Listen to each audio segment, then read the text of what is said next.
guys, alright, here goes. This is the first time I'm trying to do a video like this on my channel. Actually, I lied, it's not the first time I've tried. This is the couple of times that I've actually tried to film this and hopefully make this work. So the first thing I wanted to do was give a little reason why you're here. Hopefully you're here because you are either from Instagram or you clicked because you wanted some Run Disney 101, and that's just what you're going to get. Again, if you found me from Instagram, you know that it's me, Brooke, aka Bibbidi Bobbidi Brooke, and I also have another Instagram, Take Me to Disney World, where I share all of my Run Disney and other Disney adventures. So the way I'm going to have this work, little disclaimers, this probably will be relatively long. I'm going to try to give as much advice as I can in here. I'm thinking that it may end up being a couple videos that need to be done to explain a few things a little bit more in depth. Also, I'm not an expert by any means.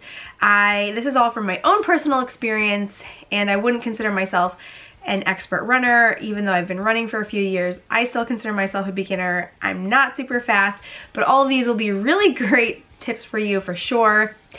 So first off, a little bit about me. So my name is Brooke. I am just a huge Disney fan, and I also have been in the Disney Instagram community for a couple of years now. I have two accounts, Take Me to the number 2 Disney World and Bibbidi Bobbidi Brooke, where I share about my shop and also kind of my life / Disney life on that account. I personally have been running Disney races since 2014 and have been running for just a little bit longer than 5 years. I have run 38 Run Disney races. I've done almost all of the weekends. I have run in, of course, Florida. I've run in California when there were races still held there, and I ran in Disneyland Paris in 2016. So I've done a bunch of the races from all different lengths, from 5K all the way up to marathon, and I've done just about every challenge that there's been, from the Lumiere's 2-course challenge, the Tinkerbell, the Pixie Dust challenge. I've done the Glass Slipper challenge, Dopey challenge, so I have a lot of experience with the challenge weekends and with those race distances. I live in Pennsylvania, so I don't live near any of the Disney parks, so I am training typically in weather that is very different from the Disney weather. And I love running. I love doing anything really that challenges me. I've danced my whole life, but before a few years ago I never ran, so it's kind of still new to me. It feels new anyway. But I just really love it. It's a great way to connect with people and to stay in shape and to just have a lot of fun and to really challenge myself. That's why I started a few years ago. So a little bit about Run Disney. So like I said, I'm going to try to break this down into about me, about Run Disney, the registration process, training, a little bit about the expo, about the race weekends, all of that stuff. I'm going to try to fit it all in here, and then if there's anything that you want to go more in depth about, you can ask me some questions below and I'll see what I can do to get more in depth about those subjects.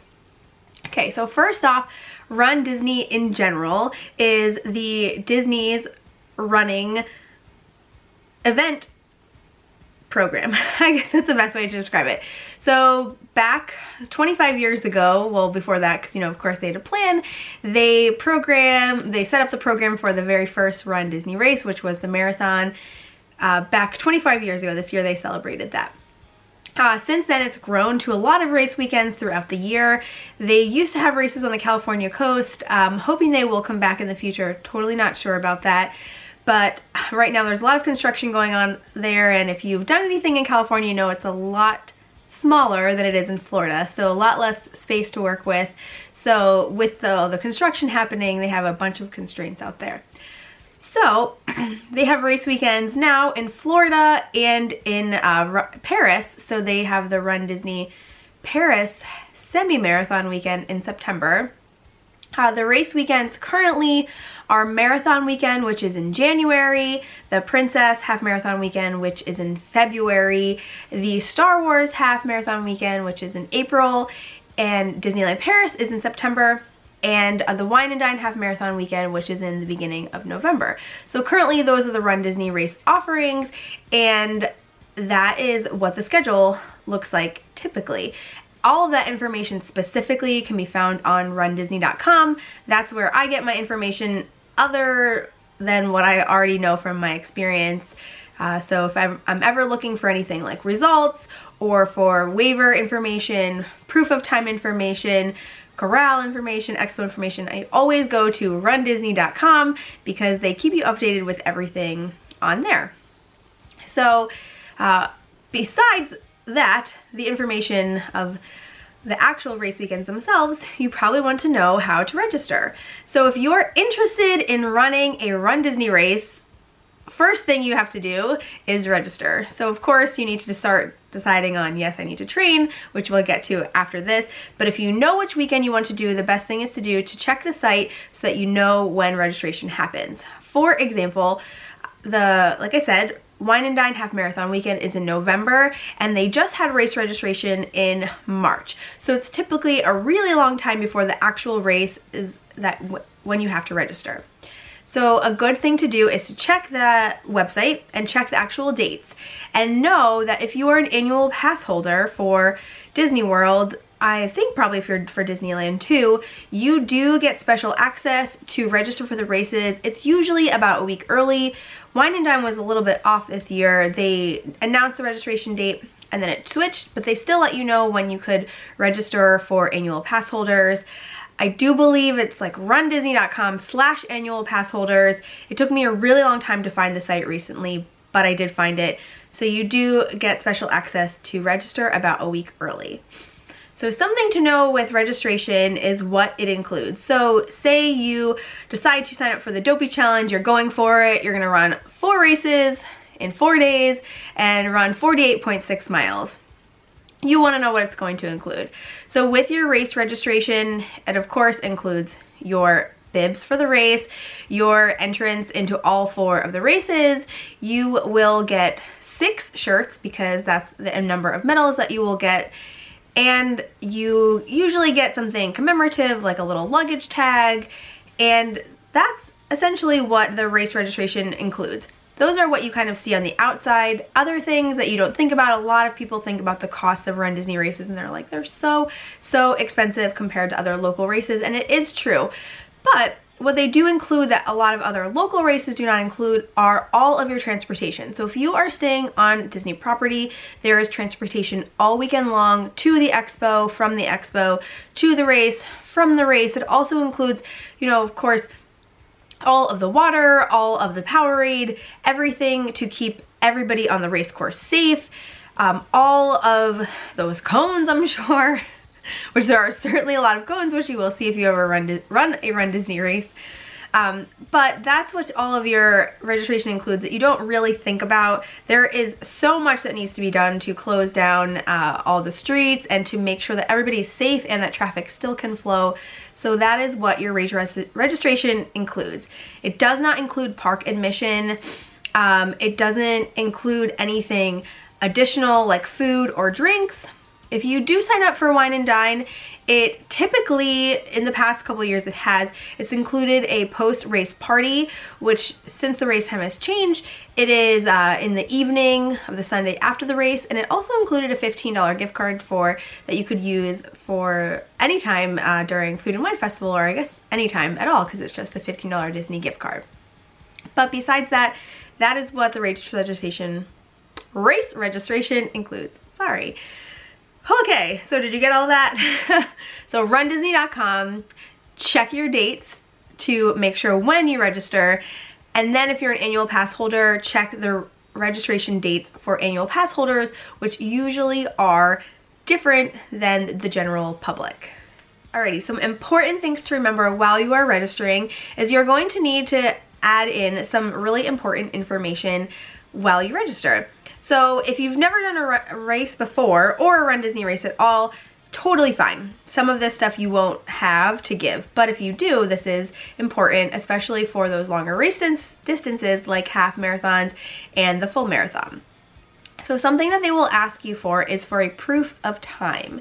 Now this thing is very, very important, especially if you've run races before and you do not want to start in the last corral, which is not a problem at all. But if you have a race time and you want to start earlier in the race, this is very important for that. So there is going to be a place when you register, it's kind of near the bottom of your form, that asks you how long you think it will take you to run the race. And if it's before a certain time, for example, I think now with a half marathon, if you say you're gonna run it faster than 2 hours and 45 minutes, something like that, in that vicinity, you do have to provide a proof of time. And what that means is you need to have an actual time, so an actual link to a race that gave results before, that will prove that you can run that distance in that amount of time. So prior, the race registrations used to be really, really quick, and you only had a couple minutes and people really freaked out. Me. But now the registration process, they kind of simplified that. You do not need to fill that out immediately. If you have it ready to go on the day of registration, you're golden. If you do not, don't worry, but just make sure you take note of the day that you have to provide it by. Because sometimes you register in, say, March, and you don't need to provide it till August. But if you forget by August, it's too late. You can't email, you cannot ask runDisney to make an exception, so make sure that you take note of what date it is that you have to provide that proof of time. That will allow for you to be in an earlier corral. It will allow you to be in a corral that is full of runners that run at the same pace as you, and a lot of people really prefer that versus being placed in the very last corral. It can certainly change your experience, especially if you're a more experienced runner and you want to make sure that you are up towards the front of the race. Okay, I think that's all for registration tips. Just make sure, of course, you have your credit card information ready. Currently, the registration system is active, so if you've ever registered for a race using active.com before, it's the same registration system, so if you have an account, it should all link up through there and you'll be good. Alrighty, so what's next after you register? So if you haven't already at this point, you need to pick a training plan and start training.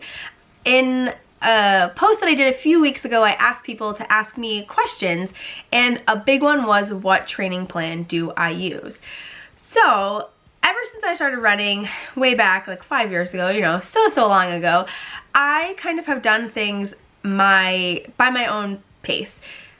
Meaning I always have a race coming up, so I typically do not go with a traditional 20-week plan or 10-week plan. I'm usually always training for a race, and so that kind of changes what plan exactly I use. I do suggest, though, doing something that's going to work for you. So find something that is your skill level. So if you're a beginner, if you are intermediate, if you're an advanced runner, and then base it off the distance that you plan on running. So there are tons of couch to 5K plans if you've never run before, and there are tons of half marathon, 10K marathon plans out there. I personally use Strava currently. I have used Runkeeper in the past as my run tracker, and Strava does provide plans. I also recommend using Jeff Galloway if you plan to do any of the run, walk, run programs. Jeff Galloway is the official runDisney trainer, and I personally am an interval runner, so I love all of the Jeff Galloway plans. Runner's World also offers plans from beginner all the way to like expert runners, so you can find anything out there. And the biggest thing about a plan is it is personal. Unless you have a specific running buddy, you are going to want to pick a plan that is going to work for you. So after you pick your plan, I really highly suggest sticking to it, or at least getting yourself on some kind of schedule for training. I think that a lot of people think that because it's Disney and it's a magical, beautiful place, that training for your runs is something that you can skip out on. Something I have always said is make sure you're training. That will ensure that when you do these races, you're going to feel great, you're going to enjoy your experience, and you're going to have no problem crossing that finish line each and every time. Of course, there are circumstances like an injury that may pop up, or the weather may have extreme conditions, but if you're training, your body is going to be ready for everything that you're going to throw at it, and I cannot recommend it enough. Some other suggestions for first timers, especially if you are going to train and if you're going to dress up, train in your costume. That is something really big. I personally never use anything too extravagant as a costume. I will run in ears if it's a 10K or less. I like to run in sparkle skirts or something really, really minimal. But if you are going to do something a little bit more extravagant, even a tutu, because those things chafe, or if you're gonna wear wings, or if you're gonna wear something that's that seems like it may cause you some problems, please make sure you train in it. You will thank yourself later if you have done this. So make sure that if you're wearing a costume, train in it for sure. Some more training advice would be find out what works for your body hydration and nutrition wise on the run and before and after you run. I did have a lot of questions about what specifically I use, and I will tell you what I use, but just remember that what works for me may not work for you, and it's really important to figure that out before race day or before you're at the expo. So personally, when I run at home, even if I'm running up to 20 miles, I do not eat anything before or during my run. I know it sounds a little bit crazy. I have a really sensitive stomach when it comes to activity, so I do not push it. I like blue Powerade, not Gatorade. I like blue Powerade, so that is what my drink of choice. And if I'm doing a 20-mile run, based on where I live, there's a trail, and I'll usually stop back at my car every 5 miles, get a little bit of Powerade and keep going. Something else that I always use when I run is mint gum. I personally always need to be chewing it, so that's just something else for me here at home that I do. I always have gum and I have Powerade. Afterwards, it really depends on the day. I usually don't like to eat after a big activity, but I do remember one time texting Tommy during the run. I was like, please have bagel bites for me when I'm done. I'm really hungry. So that will also depend on how you're feeling that day and what works for you. During races, half marathon and marathon, I do use the Cliff Shot Blocks chews. They're kind of like big gummies. I personally only like the tropical fruit flavor, but the texture of that is something that I can handle. It's, like I said, like a big gummy, and I chew those every 40 minutes during my activity, and I only have half of them. I think it's usually like 6 in a pack, so they usually will last me during a race and even a full marathon with just 1 pack. So I always have gum, and I always have those for a long race. I also always carry chapstick with me because my lips get chapped. And one thing that I always make sure that I do when I'm using this fuel is I typically check if a water stop is coming up quickly so that I can wash my mouth out and will not have that taste lingering with me, like I said, because I do have a relatively sensitive stomach when it comes to activity and what I'm, fueling myself with during that activity. So make sure you find what works for you. I do love honey stinger waffles. I like those for before long races. I try to get a banana down or at least half of a bagel with peanut butter on it. This is all stuff you will figure out as you start training and as you start getting your body ready for these races. Just make sure that you do what works for you, and I cannot say it enough, do not do anything new on race day. Make sure that you're sticking with what has been working for you during your training, what works for you at home, and if necessary, pack those things and take them with you. If Disney, for example, has Powerade, but if you love Gatorade, they do not sell Gatorade on property, so you may need to pop over to a grocery store, or you could pack it with you. If you love a certain granola bar, if you love something, make sure you bring it with you for race weekend. That way you will not be without it, and you won't do something to your body that you will regret later during the run. Another thing really important that goes along with not doing anything new on race day is making sure that you are in gear that is going to work for you at home and during the race. So another question I got was, what shoes do I use? And currently I am running in New Balance shoes. I have run extensively in Asics and in Brooks. Please go to a running store. And a running store meaning like find your local running store, find somebody that is gonna watch how you walk and run and see how your feet are going to be in shoes. Not that there's anything against a shoe store in the mall, but a running store will have somebody who is highly educated in what looks right on your feet and what's going to work for you, and they are going to let you try on a ton of different things, and they will speak to you authentically about sizing and will get you in something that is going to get you through all of the miles that you're going to need to get through for running and for training. So make sure you have your shoes and that you've been training in them. Don't just show up to Disney in them for that race weekend just because you wanted to keep them bright and shiny. They will feel so much better on your feet if they are worn in and they are ready to go. Along with shoes, make sure you find socks that work for you, and also that you have anything that is going to help you, say if you get a blister, or say you have I don't know, any other kind of feet issues that you know you already have. Make sure you have those things with you on hand all the time during training, and then it will be easy for you to pack because you know that you're used to using it. For example, anytime I'm running any longer than 5 miles, I use Body Glide on my feet. I put it all over, and I always carry blister band-aids with me. Ooh, that was a tongue twister. I always carry blister band-aids with me. Because I'm in different shoes now, I've actually been getting blisters less and less, but you will find out how your feet react to a lot of things as you get to know your body through training. So just make sure you keep those things handy and take them with you for your race weekends as well. Another thing for training, find out the gear that works for you. Find out your best sports bra, if you like compression shorts, if you don't, if you like to run in shorts, if you like to run in tights. All of those things you will find out for sure as you go through your training journey. Here in Pennsylvania, it does get really, really cold, especially while training for Princess and for Marathon weekend. I did get a lot of questions about how do you stay motivated, what do you do in the cold, how do you prepare for the humidity when you're training at home and it's freezing. So one thing that I always do is pack layers. I always make sure that I am layered up when I'm at home because it does get really, really cold. I do get warm very quickly, so my layers will usually be a long sleeve shirt, gloves, and a vest, and something that I can take off as I am warming up. That is really important because if I get too warm, I get really miserable.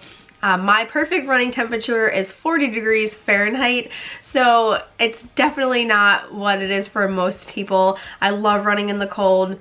I didn't love running in like 20-degree weather during marathon weekend, but it was much better for me than it was during Princess when it was 70 degrees. So if you're training in cold weather, make sure that you are dressed properly and know that you are going to most likely be running in totally different weather than you are in Florida. And the best way to prepare for that is to try some indoor runs. Also, try to change the temperature that you're running in to simulate that environment, you know, warm up your house a bit and really, really pack on the layers so that you can see what it's going to be like once you get to Florida.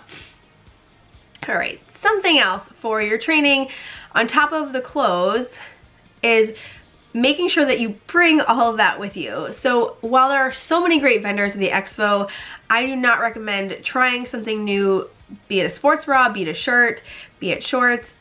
Do everything that you've always done at home because you will thank yourself for it. I have done it. I have bought cute new race outfits and I have totally regretted it because you just never know how it's going to react until you're actually moving in it. So make sure that if you're getting a cute new race outfit, which totally do, make sure you have it in time so that you can train in it and you can test it out at home. So as you're preparing for the races, there are so many sites. Like I said, Sparkle Skirts has some great options. Sparkle Athletic, they have like the shorter sparkly skirts. There are so many people on Etsy that make intricate running costumes. Make sure you prepare well in advance because a lot of these people, once it gets a few weeks out from the races, they are totally booked up and there is no possible way you can get a costume. So for Princess, I would say don't try to look for anything past, you know, October. If you're trying to look for something fancy, maybe October, November, but a lot of these places do get booked up if you're looking for something fancy to wear for any of the race weekends.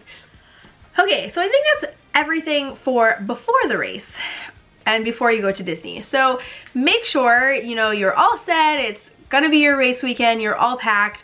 Make sure that you pack everything that you've used for running for the actual races. Pack your fuel, pack your costumes, and make sure you pack anything that you personally use for recovery. If you use a foam roller, if you prefer Motrin over Tylenol or vice versa, if you want to do a soap bath, anything that you would use or that you typically use at home, make sure you pack those things so that you can have the most similar environment when you're at Disney that will make sure that your race weekend is as wonderful and magical as possible. All right, so you get to Disney, you're so excited, it's race weekend. what's next? Okay, so if you check into your hotel, you're staying on Disney property, they are going to have big signs all around telling you the times that the transportation runs for the expo and what time transportation will run for the races as well. So the expo typically starts one day before the race weekend stuff starts. So for marathon weekend, everything starts on Thursday, so the expo starts bright and early. Actually, it doesn't start that early. It's usually like noon on Wednesday.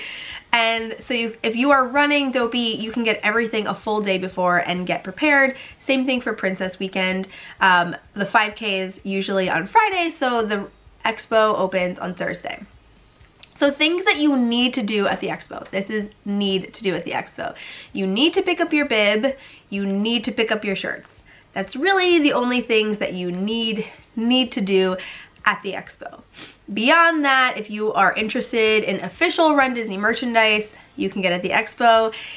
And meeting and checking out all of the other vendors that they have is also an amazing and lots of fun time. It's also a great place to meet a lot of the runners running the weekend, and it's just so much fun.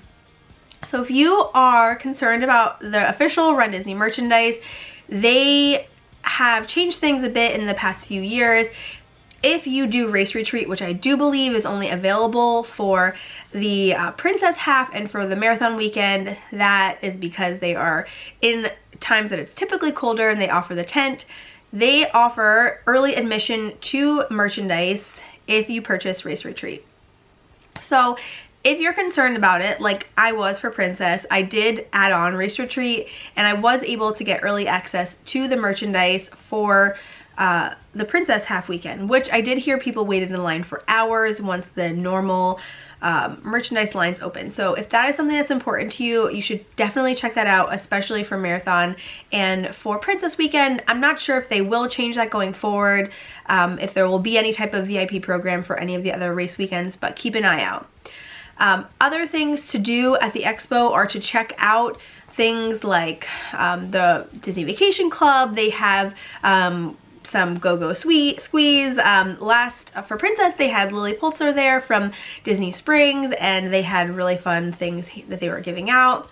They have a ton of vendors for headbands and for Body Glide, if you forgot it, for socks and sneakers and things like Garmin's and other kinds of activity trackers. They have so many things that you can check out. You can sign up for future Run Disney races. You can see a lot of medals, which I never look at, and you can just really make a full day of going to the expo, or you can make it a really quick trip, grab your bib, grab your shirts, and go.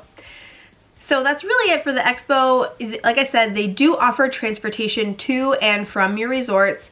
They do have parking if you have a vehicle, if you're not coming from a resort, or if you just would rather drive.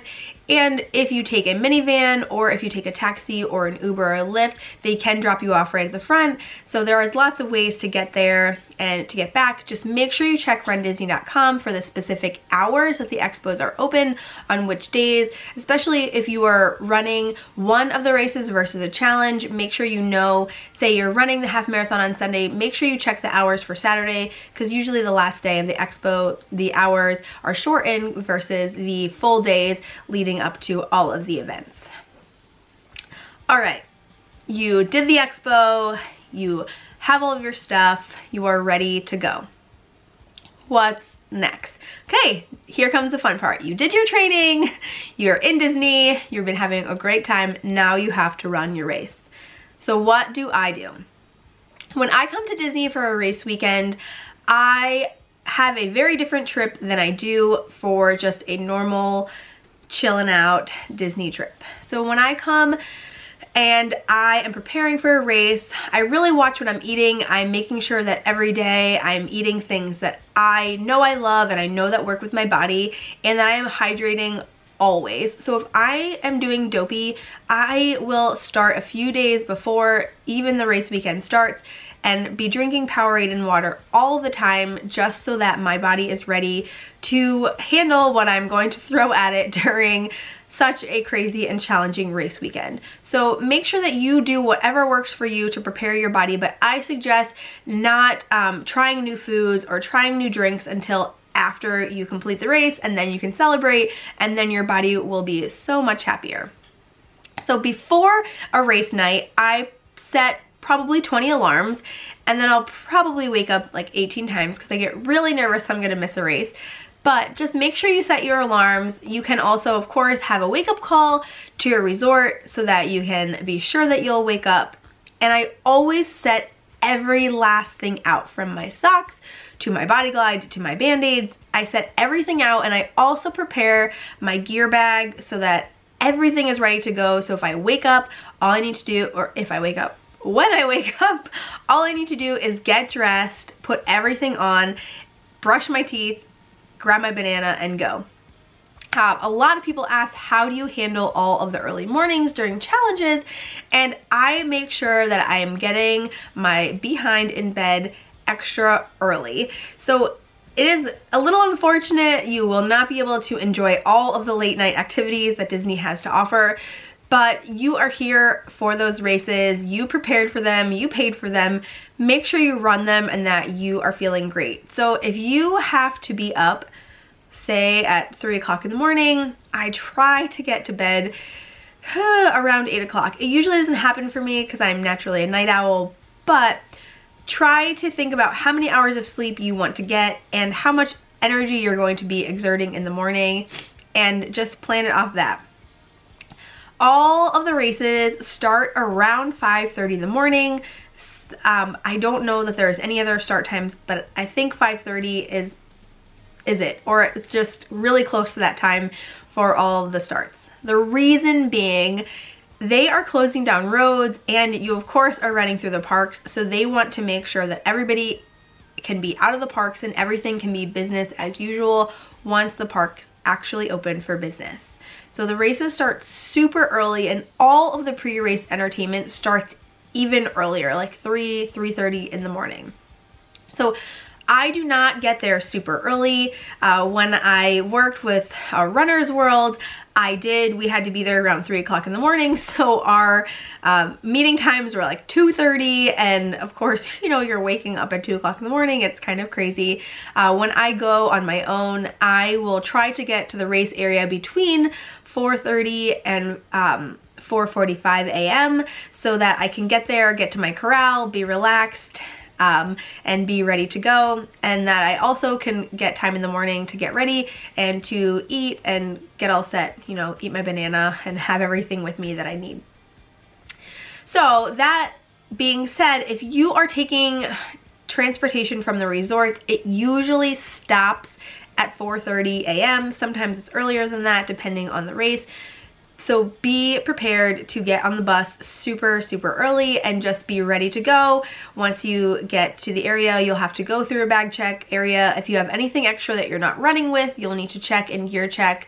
For the 5K and 10K race distances, the start lines are usually much closer than they are for the half marathon and for the full marathon, so be prepared. If you get there at 5:15 in the morning, if you're late, the start lines are very far from where you get dropped off for those longer distances, so just be prepared.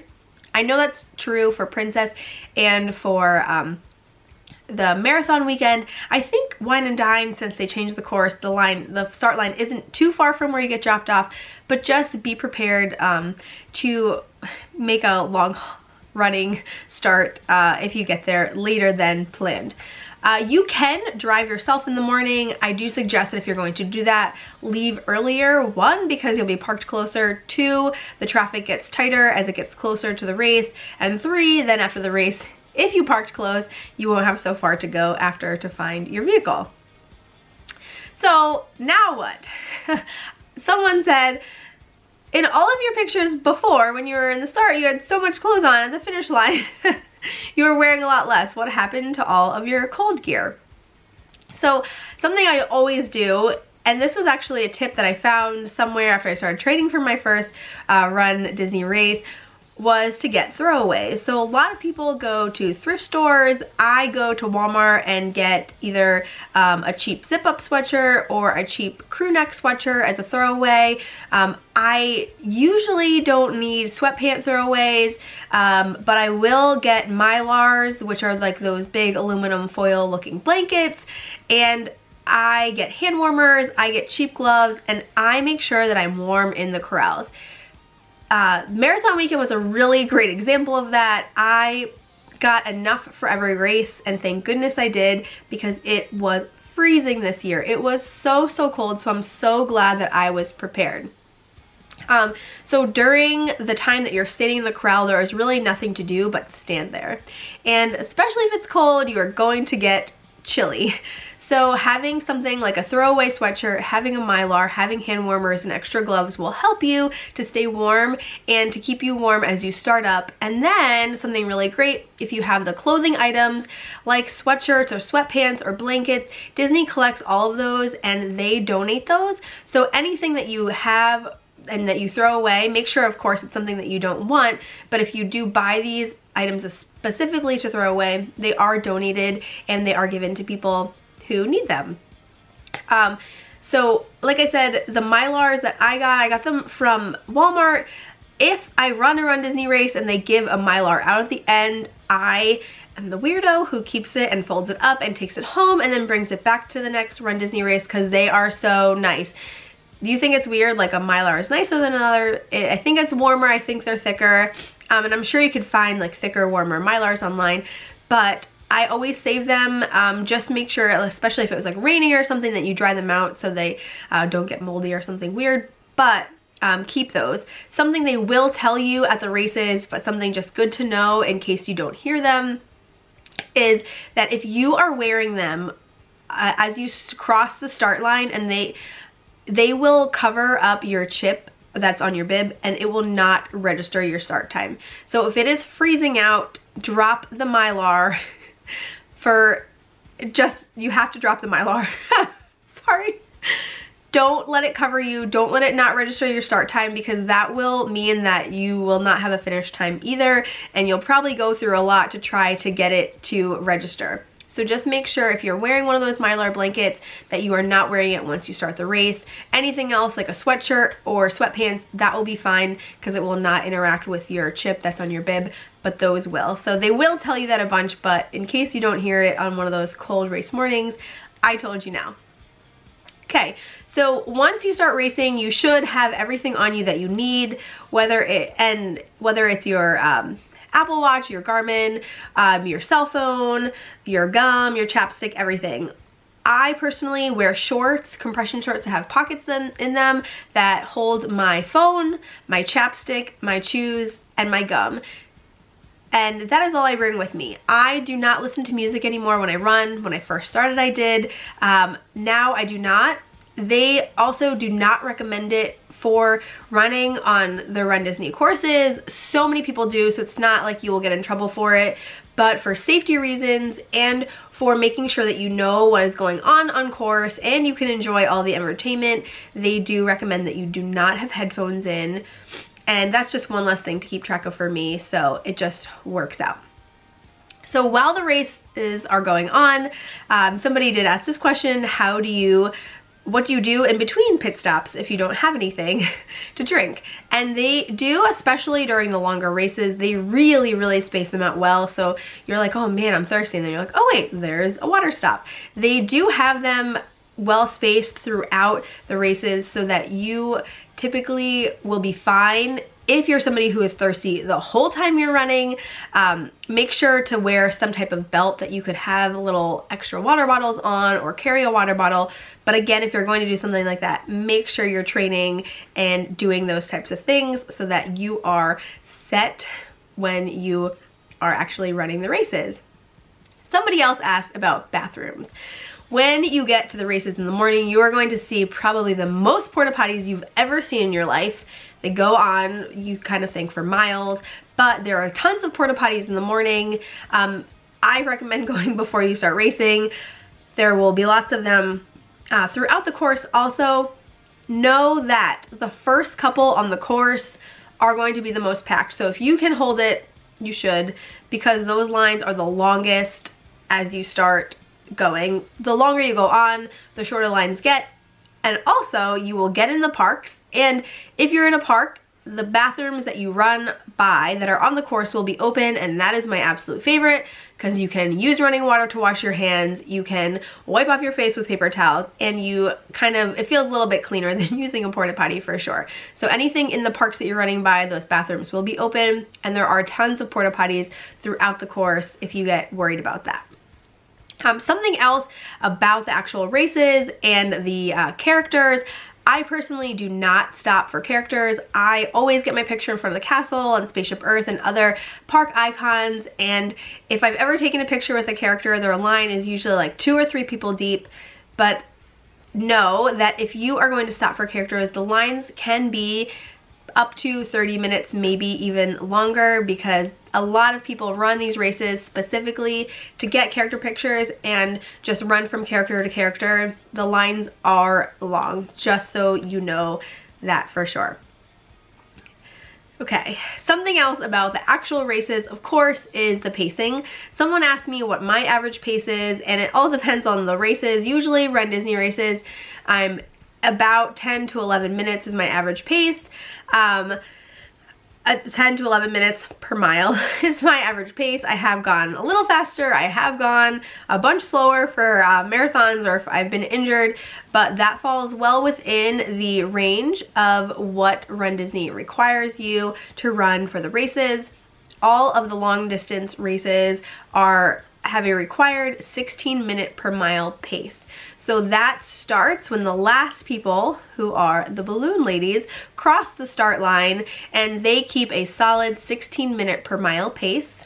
And if you get behind them, they do have the right to sweep you. And what that means is that if the balloon ladies get ahead of you during the races, they will pick you up in a bus, or I'm not sure what other kind of vehicle they pick you up in, but that if you get swept, you will not be able to finish the race.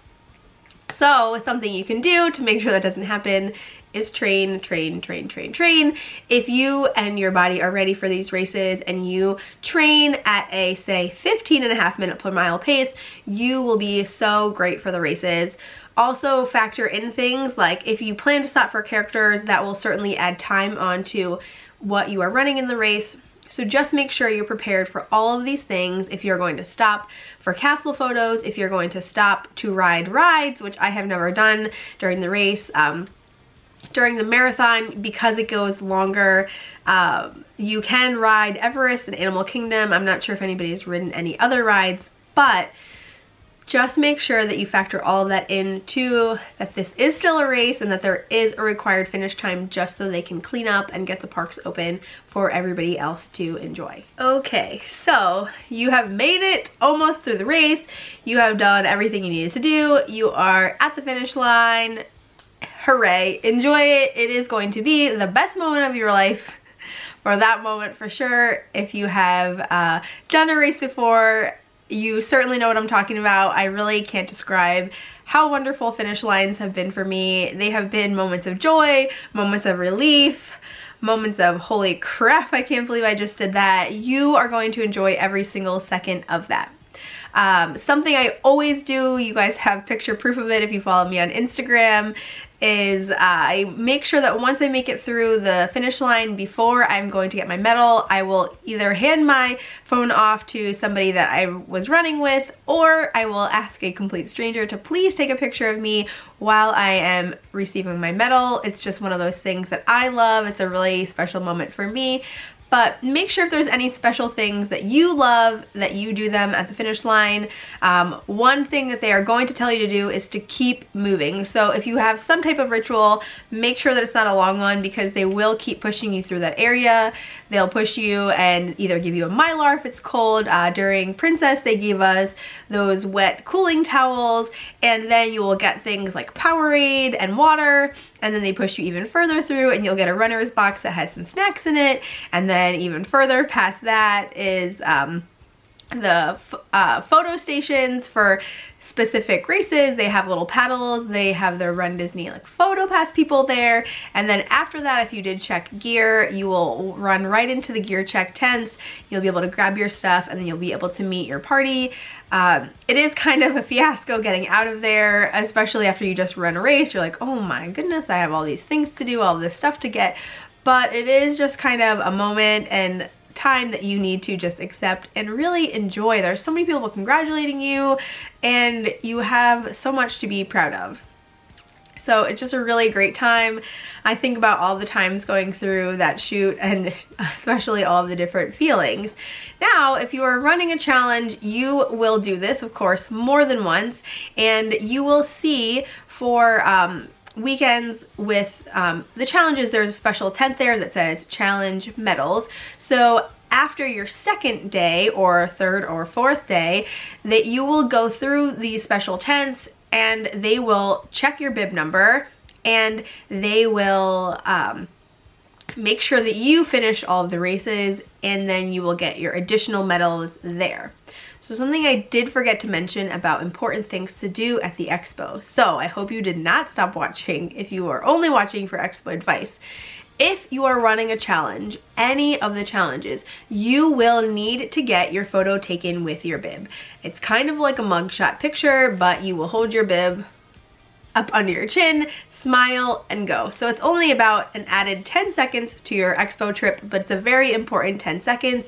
And the reason they do this is for runner identification after you finish the races. They make sure that you cannot cheat. So like I said, you will get funneled through these tents if you're wearing a challenge bib, and then they will type in your number. They have computers going and people checking you, and then you will get your challenge medals.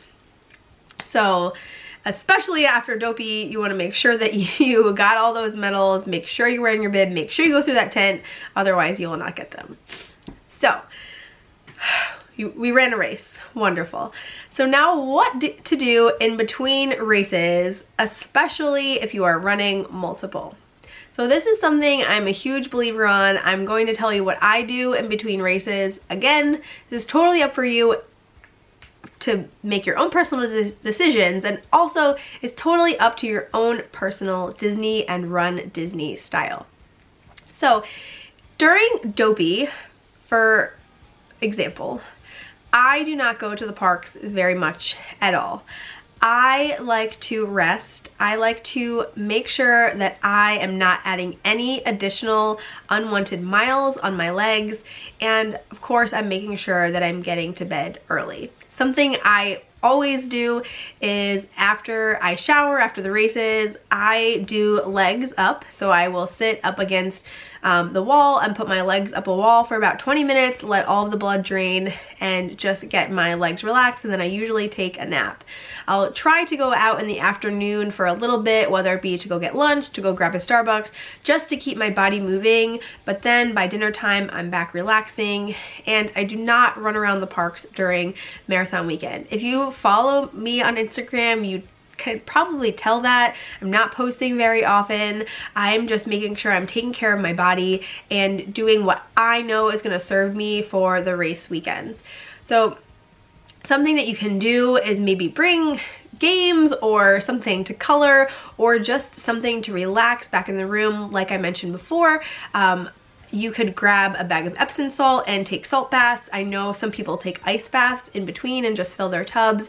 There are things that you're going to know as you're training that your body needs, and make sure that you are doing those in between the races to make sure that when you wake up the next day, you're going to wake up and have the freshest legs that you possibly can, especially if you're running any of the multiple races. If you're doing one, making sure that you're leading up easy is great, and then go hard after that race. Enjoy the parks. But if you have a bunch of races to do, take care of yourself. Make sure that you are hydrating, that you are nourishing your body with things that are going to make you get through all the races, and that you are just taking care of yourself and not adding additional unwanted miles on your legs. If you do have family with you, maybe encourage them to go out without you for a while and meet them.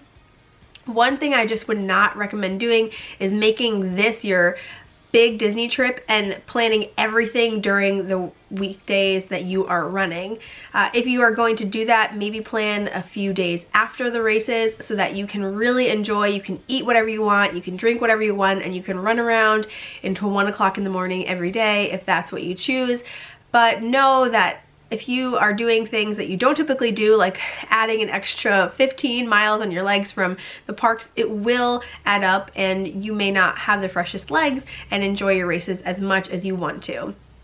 One thing I can't stress enough is that these are athletic events. Your body is going to be going through a lot during these races, so don't do anything that is going to harm them further. Make sure that you are just taking care of yourself, whether it be nutrition-wise, hydration-wise, exercise-wise, stretching-wise. Do all of those things that you would do and just take care of yourself so you can enjoy the races and then you can enjoy the parks hardcore after all of those things. That is my favorite thing to do after the marathon, especially during marathon weekend. After that marathon, I usually take a big old nap and then I wake up and I get myself ready and I go to Epcot, I get a cannoli, I get a fancy drink, and then the next day I enjoy the parks because usually that Sunday I am so beat that I can't enjoy the parks late, but you will certainly see what your body can handle and how you can keep doing it and waking up every day and what works for you. Those are my recommendations just to make sure you're staying healthy and that every day you wake up, you are so excited to run the race and you're not like, oh, why did I walk around the parks for days and hours and miles? Because here I have to run a race again. All right, I did write everything down so that I was making sure I was circling around. Let me see what is next. All right, so we did, about runDisney, we did how to register, we talked about training, we talked about once you get to Disney, the expo, we talked about the races, we talked about in between the races what to do, and now after the races and how we can do the best for your body if we are running multiple races. So the other thing I had was just kind of some random questions, some extra things that were asked, and I'm going to answer them now. All right, so one thing was, where do I start? 5K, 10K, what race distance do I start at? And that was from people that have run track, that was from people who have never done anything. So again, it is a personal choice. When I started training, I was inspired by Jen from Pretty Neat Living. I watched her Princess Half vlogs and I was kind of at a really crazy place in my life and was like, wow, I've never run before. I'm gonna run the next Princess Half. And that's why I started, and I, from that moment, knew that I was gonna run the Princess Half, and by the time registration happened, the Glass Slipper Challenge was a thing, and so I went for it. I did a 10K and a half, 19.3 miles, my first runDisney weekend, and I did kind of pay for it. I didn't know everything I know now, so I was very, very sore, but I wouldn't have changed a thing. I mean, I would have changed more, but it was the best first experience. I was so excited to have finished and to cross that finish line, so I would never take back that experience for sure.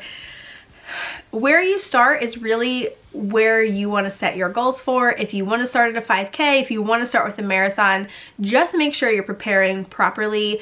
Certainly, if you are planning on a 5K, your training plan is going to look totally different than it would for a marathon. But whatever you're doing, just make sure you give yourself enough time. I know I had people ask, how long did you train for Dopey? Typically, Dopey training starts in August, so you are training for months. And because I always have races coming up, I'm always training, so it's just about adding extra mileage and extra days. I had questions about how many days a week, how many miles a week, and usually when Dopey training gets in the thick of it, it's between 4 to 5 days and can get up to 40 miles a week. So just make sure that you are prepared for making your body ready and that you're prepared for all of the miles that you need to get in so that you are going to feel awesome during the races. Another thing were just kind of extra tips, like what tips do you have? And I know that I just gave a bunch of them. This is one specifically for Dopey or for the challenge weekends.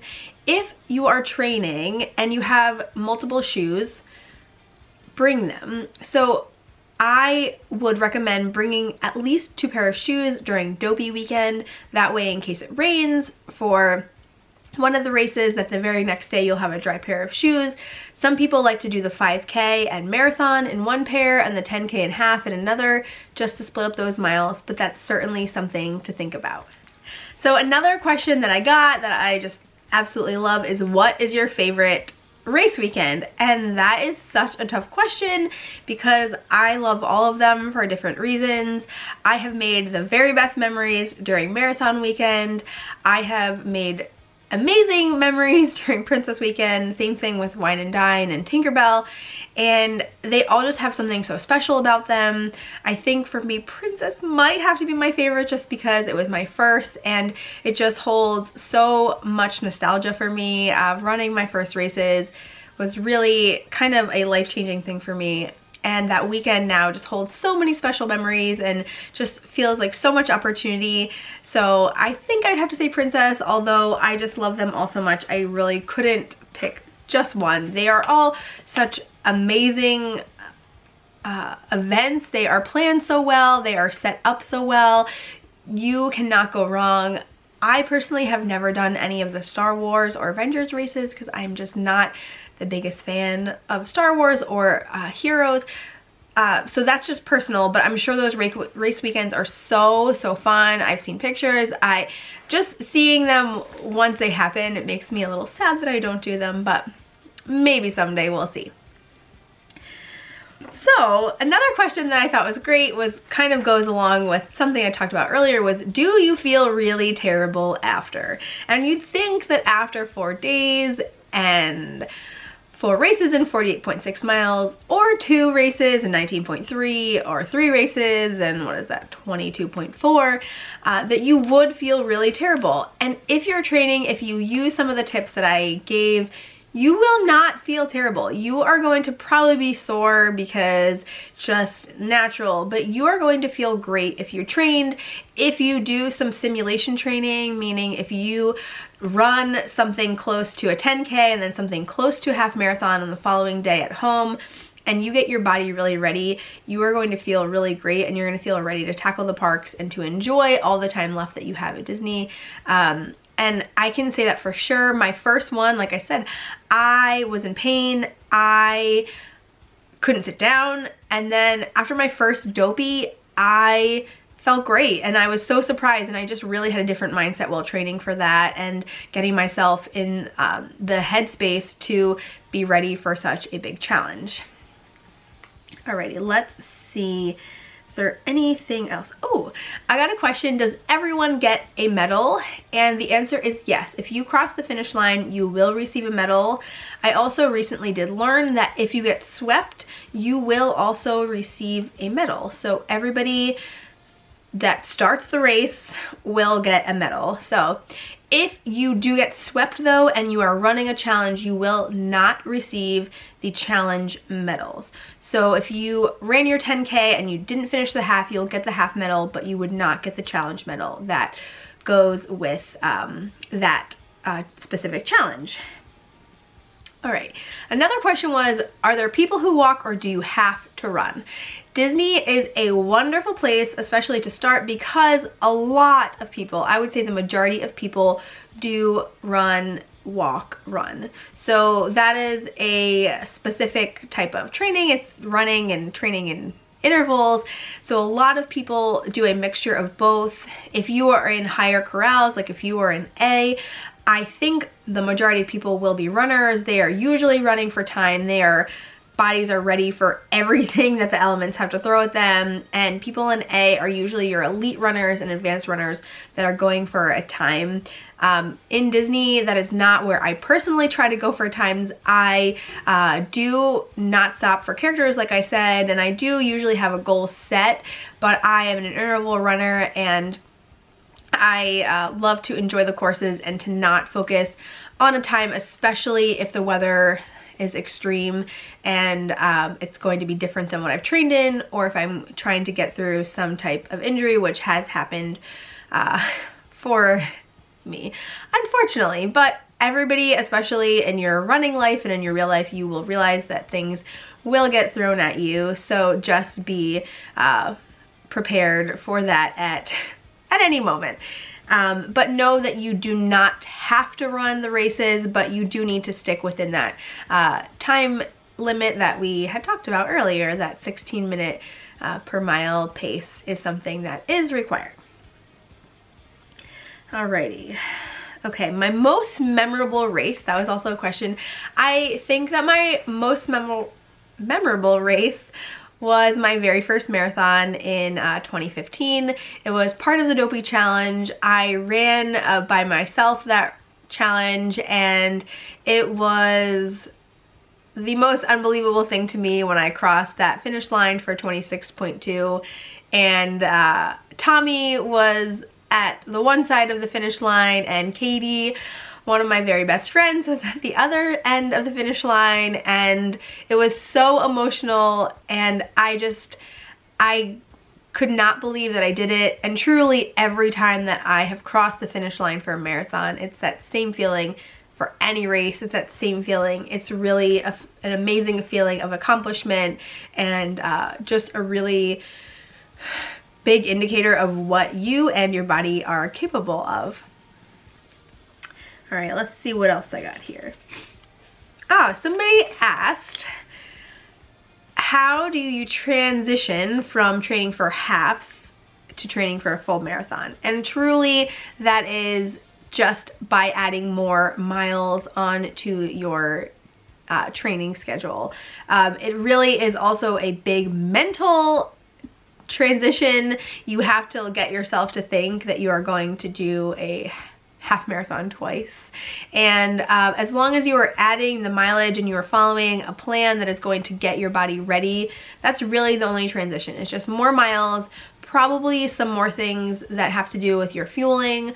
For me, it doesn't really change much, but some people will pack more food for marathons. People use salt tabs, so you will find things that will work for you for a marathon that may be different than a half. And I personally have done 4 marathons, and they have all been part of the Dopey Challenge. My most recent one was this January. Alrighty, let's see.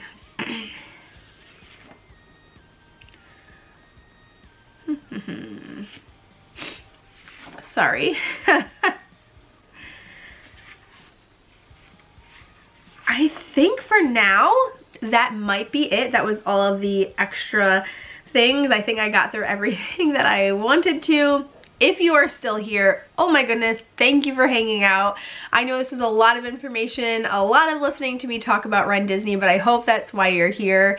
If there's any subjects that you'd like me to go more in depth on, please let me know in the comments below. If there is any information that you have that I might not know about runDisney that you'd like to share, let me know in the comments below. I'm so excited to share this knowledge. I really, ever since I started running Disney, I feel like it's changed my life. I love these race weekends. I love everything that runDisney has to offer. There is definitely chaos. There is definitely things that change, and situations I've been through, like running in the torrential downpours and running half of a half marathon because things needed to be changed because of weather. I've been through canceling of races, but you take everything with a grain of salt, and truly it is an experience that I think everybody should try. You will become addicted like me, I promise. But I'm so excited and happy to share all of my experiences and the information that I have. And if you have any more questions, please leave them below. Thank you so much for hanging out so long. I hope this was helpful, and I can't wait to do more videos like this in the future. And I hope to see you guys running Disney really, really soon. Have a great day.